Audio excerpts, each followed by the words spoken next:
Nauwi sa pagkakaresto ng dalawang drug suspect ang ikinasang drug bypass operation sa Parañaque City. Ang report mula kay Patrolwoman May Bahiwag.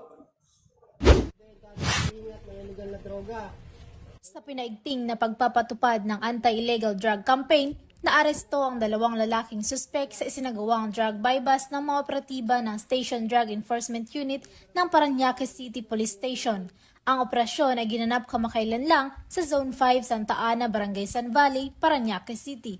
Ang mga suspek ay kinilala sa pangalang alias Jomar, 26 anyos, at alias Kevin, 27 anyos. Sa nasabing operasyon, nakumpiska ang mga ebidensya gaya ng 6 na plastic sachet na naglalaman ng hinihinalang shabu na may kabuuang timbang na 5 gramo at may standard drug price na 34,000 pesos, isang 500 peso bill na ginamit bilang bypass money, isang coin purse at isang Android phone na ginamit sa pakikipagtransaksyon. Naharap sa kasong paglabag sa Section 5 at 11 ng Article 2 ng Republic Act 9165 o Comprehensive Dangerous Drugs Act of 2002 ang mga suspek.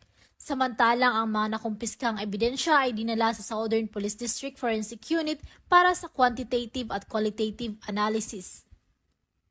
Mula dito sa Camp Bagong Diwa, Taguig City, ako ang iyong PNN correspondent, Patrolwoman May Bahiwag, alagad ng batas, tagataguyod ng balitang pulis. Maraming salamat sa iyo, Patrolwoman Bahiwag.